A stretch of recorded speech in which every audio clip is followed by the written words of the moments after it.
This is a good list that I've put together, inspired by a couple of others and my own contribution, and I'd like to share this list with you. First, learning the power of purpose. A person who has purpose in their life, they have something to go for, some meaning. One writer described it, for some people it becomes a magnificent obsession. And for you and I, maybe it doesn't need to be that dramatic as a magnificent obsession. But it has to be something that does something to us, something that pulls us, especially into the future. You know, there are many influences on us. One is the influence of the past. Some people are always pulled back by the past. Some people are always pulled aside by the distractions. But here's what's powerful. If you have a list of high purpose in your life, it pulls you toward the future. And the more powerful the purpose is, the stronger it pulls. And here's the other great advantage if you have purpose for the future. It pulls you through all kinds of challenges and all kinds of difficulties. If you don't have these strong purposes for the future, it's easy to get swallowed by a bad day. It's easy to be almost annihilated by a poor month. And it's easy sometimes to almost disappear beneath the waves of a year that goes backwards if you don't have something to pull you beyond that year. So if you want something to pull you through all kinds of challenges, all kinds of difficulties, and things that come at you, you got to have something on out there, beyond today, beyond next week, beyond next month, beyond this year, that pulls you into the future. And the clearer it is, the stronger it pulls.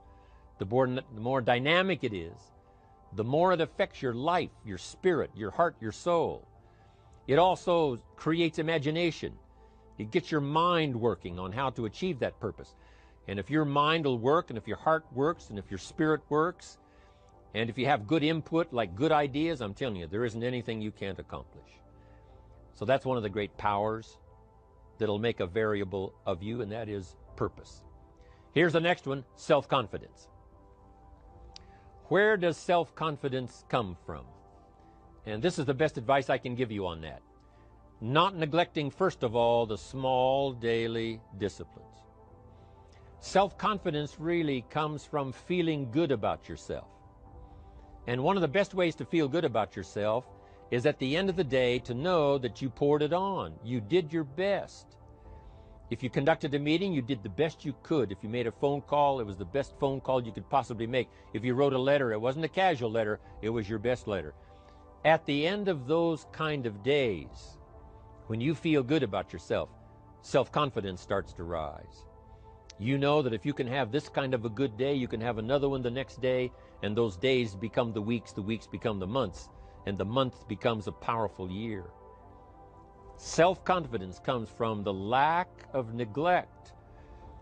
If you will not neglect to do the small daily disciplines, that's where self-confidence comes from. Part of good health is self-confidence.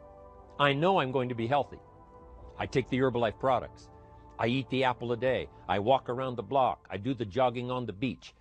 At the end of the day, when you've really poured it on and you've done all the stuff, self-confidence grows. That self-confidence affects your health. It affects your future. It affects your psyche. So this is true. One of the great powers is self-confidence. Self-confidence means willingness to do whatever it takes to achieve. Some people say, well, I'll do it for a little while and see what happens. You know, I'll try a couple of things. If that doesn't work, I'm out of here. And all of us know that that kind of person doesn't have much of a future.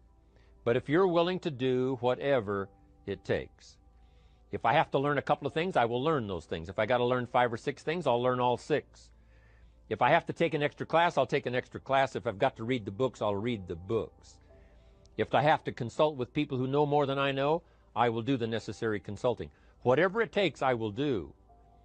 That starts to develop unbelievable self-confidence. Self-confidence also comes from the ability to rise above your circumstances, to rise above what happens, the petty little things. the discouraging things that would sink everyone else's ship except yours, that would cause someone else to quit early in the day, but you keep going.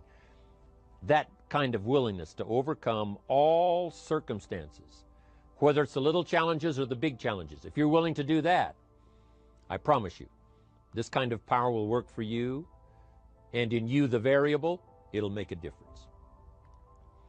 The third on the list I had was enthusiasm.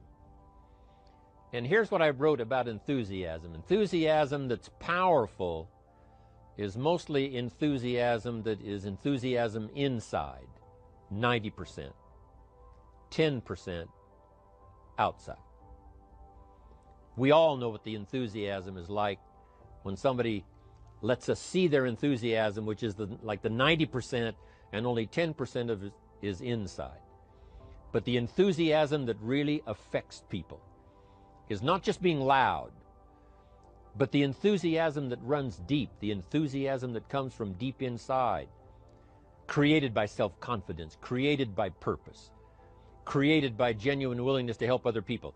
That kind of enthusiasm, knowing that you're going to get the job done, knowing you're going to affect people, knowing you're going to have testimonials flowing in from all kinds of directions. That kind of enthusiasm. A lot of it is quiet. A lot of it is unheard. And the 10% that's heard, it rings a bell.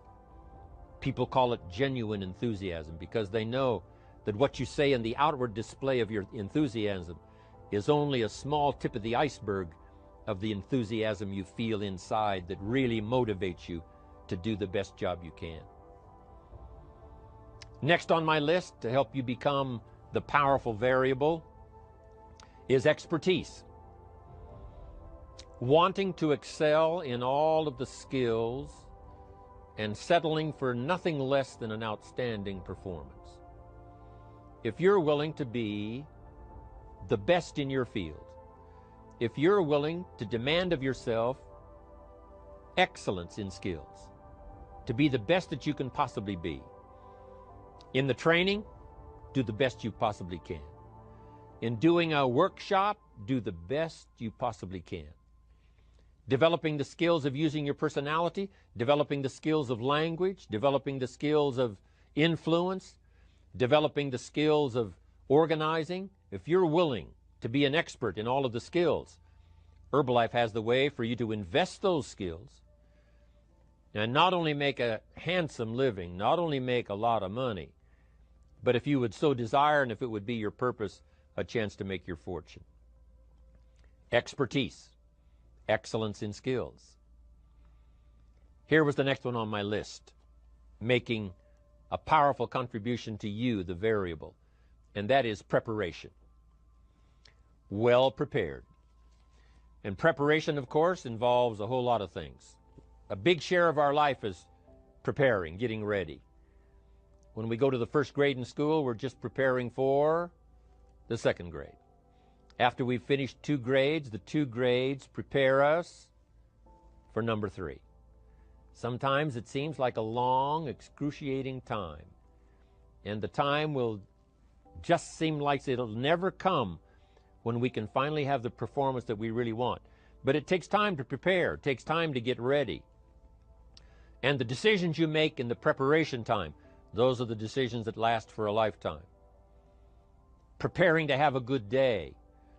It's that preparing, maybe the night before, maybe the couple of days before the day that you're going to put everything together. The preparation for a meeting means that you've taken it serious. The preparation for doing a workshop means you're serious about the workshop. You want to make the best contribution. That kind of preparation is important. But here's preparation that's very vital, and that is to prepare yourself for success. Life seemingly does not wish to waste success on the unprepared. Life says, why waste a fortune on this person? They're not prepared to do the right things with it. They're not prepared to use it wisely. If a fortune was bestowed upon this unprepared person, it would probably be wasted. The people that could have been touched won't be touched. What could have been done won't be done because this fortune will have been wasted on the unprepared person. So not only look for fortune, not only look for the promise, but prepare yourself and ask of yourself, what can I do to make myself ready? Because remember, life was designed not to give us what we want, not to give us what we need, but life was designed to give us what we deserve. Every value in life must be paid for, and those that pay are the ones that get it. It says those that give receive. Someone says, I wish to receive, I wish to receive. You don't have to concentrate on receiving. Just become a good giver. It says those that search will find. Someone says, well, I need to find some good ideas to help change my life for the future. Then to find good ideas, that doesn't come because you need them. It comes because you search for them. If you want good ideas, you got to go after them. You got to go to the class, you got to go to the workshop, you got to go to the training, go to the book, right? You got to go to the journal, right? Go where good ideas are being taught, go searching, go looking, because good ideas are not going to be wasted on those that are not seeking, searching, well prepared. So, prepare yourself to be ready for fortune when it comes, to be ready for challenge when it comes, to be ready for opportunity when it comes. Opportunity comes along and passes by the person that is not well prepared. I want to prepare myself this year for next year. Yes, I wish to be effective this year, but I'm also thinking of ways, how could I be better? How could my ideas be more powerful? How could they be sharper, more clear? How could I reach some people next year that I perhaps can't reach this year? I haven't reached deep enough into my own soul to affect some people. Some people just pass by and say, hey, what a good speech. But how could I make it stronger than that, deeper than that, more powerful than that? I cannot be as powerful as I could be next year. You know, you can't go to the 10th grade in the 5th grade. You just got to go through the grades. But the more you are prepared, when the 10th grade finally comes, now you can cash in and get 2 times, 3 times, 5 times more value from it by being prepared. I want to do my best this year for Herbalife, but I also want to get ready for next year, 1999.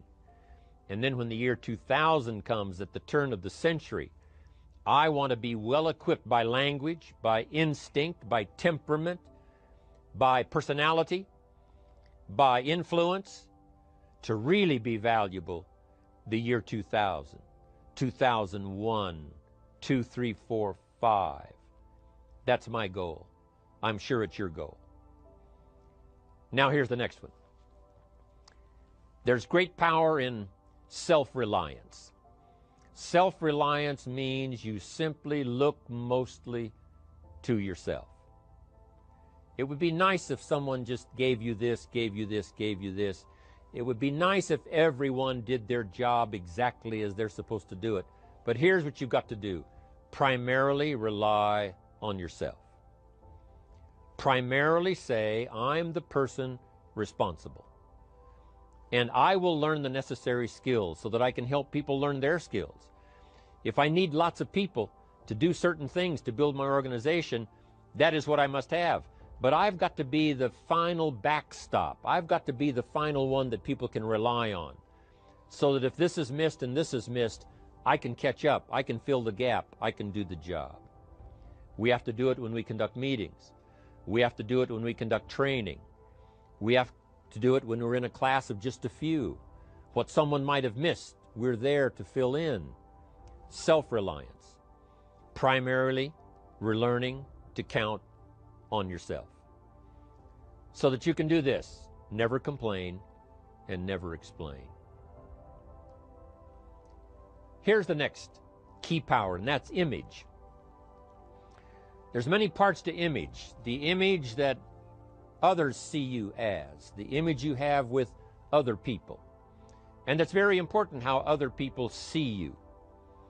If they don't see you as a leader, chances are they won't pay attention. If they don't see you as being in control, chances are they won't have the trust. If they don't see you as knowing where you're going, what you want to accomplish, they probably won't follow. But if people can see you, if you have the image of someone that's in charge, in control of your life, your future, your destiny, in control of the situation, if they see that, that kind of image is powerful. It helps to win the day. It attracts other people. People want to be around people that are in control, that are powerful, but they know how to use their power. Influential, but they know how to use their influence. That kind of image is important. But here's a very important image, and that is your image of yourself. The way you dress, the way you talk, the way you think, your capacity for learning. All of that is an important image that you have of yourself. The image that you have that if it needs to be learned, you could learn it. If there's a book that needs to be mastered, you could master it. If there's a skill that needs to be learned, why couldn't you get busy now and learn that skill? That kind of self-image, that I am continually trying my best to be the best I can. Because one of the most important places you have to look is into the future, yes. You've got to look into the past, yes. You've got to look around, yes. But one of the most important places you have to look is in the mirror. You know, how I appear to other people, that's important. But how I appear to myself is the ultimate importance. That kind of image, to where you'll develop the self-confidence, you'll develop the self-reliance. Now here's another one in my rather short list. The next word is character. Becoming a person of high values, a person of principles, a person of honesty, a person that earns respect. That kind of character. It took character when Mark started to put the marketing system together. How can we have a system that will build in the integrity, that people will know that if this happens, then this will happen. And if this goes wrong, here's the way to fix it. Unless you have the principles and the character and the integrity to put together a viable plan for a wide variety of people, then the system is not going to last very long. And I've been around long enough, and I'm sure you have been around long enough to see a lot of systems that got started, but they failed. And the reason is because they were not constructed with integrity. They were not constructed with character. They were not constructed with doing the right thing. They might have been constructed to take advantage. You know, cash it out as quickly as possible and leave. Mark was involved when others took advantage of him all those years ago before Herbalife. When someone took advantage and didn't have the character, didn't have the principles, and didn't have the character to stay, the character to see it through, the character to do the right thing.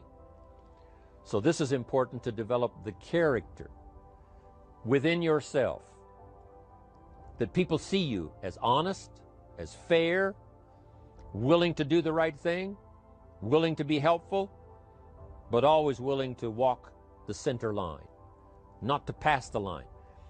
When we come to an opportunity like Herbalife, especially multi-level network marketing, it is so dynamic, it is so powerful, and it is so possible in fortune making that sometimes people want to speed up the process by cutting the corners, by neglecting to do the right things, you know, to cheat a little here, you know, cross the line just a little bit, because then, you know, it'll grow faster and you can cash in quicker.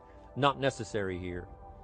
Doing Herbalife right will build your fortune longer and stronger than trying to cut the corners and not doing it right.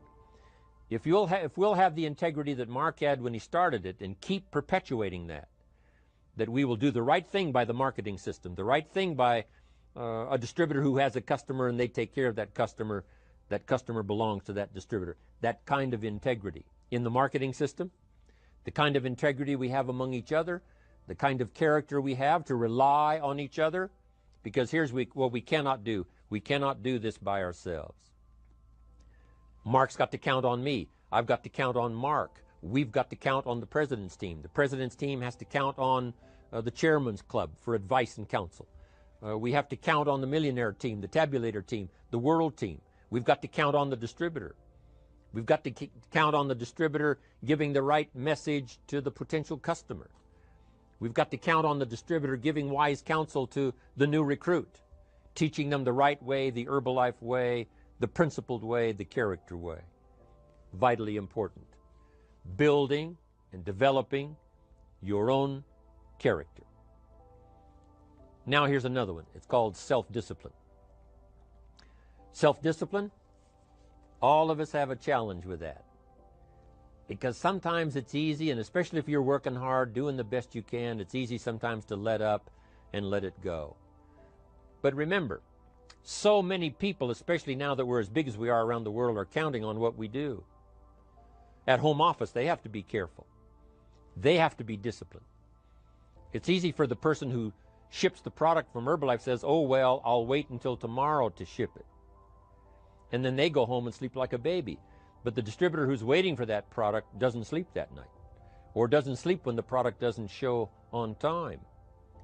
But if everybody will have the discipline to say, I will do the best job I can.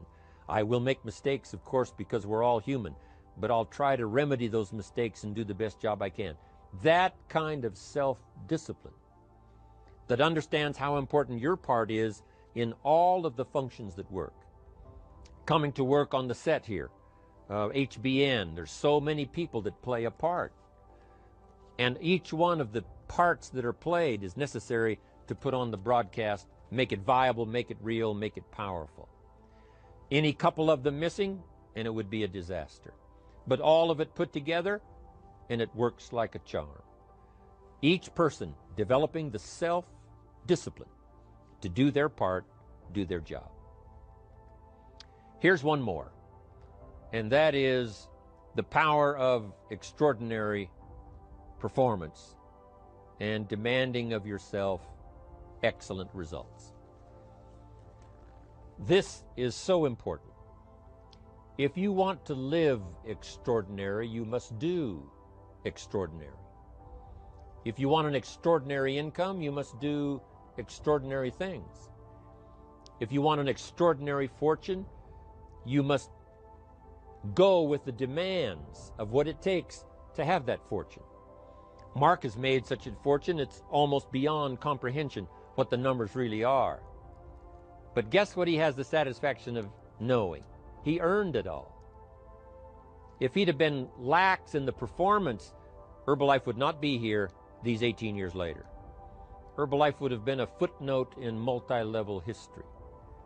But because he performed year after year, the 3rd year and the 5th year, and the 7th year and the 10th year, and the 12th year and the 15th year, and now performing well in the 18th year, I'm telling you, that's what makes it such a viable fortune for Mark personally, of course, because he did the job. If we would ask of ourselves that kind of performance, and you've got to ask it of yourself. You know, I can't ask it of you. I would try to inspire you. I would try my best to share with you what it might taste like, what it's like to finally make your fortune. It happened for me. But here's what you must do. You must demand it of yourself. Society does not demand that you not have a heart attack. But if you want to escape having a heart attack, you must demand it of yourself. Society doesn't demand that you take Herbalife and improve your health. You have to demand it of yourself. Society doesn't demand that you jog around the block every morning. But if you want good health, you must demand it of yourself. Society doesn't demand that you read a couple of books a week and improve your intelligence and your knowledge. That you must demand of yourself. Society does not demand that you build a financial wall around your family nothing can get through. That's not a demand of society. But you must demand it, if you wish it, you must demand it of yourself. Society doesn't demand that you learn a list of 10 skills in order to ensure your own future and the future of your family. Society doesn't demand it, doesn't require it. It is not a law. But if you want the benefit, you must demand it of yourself.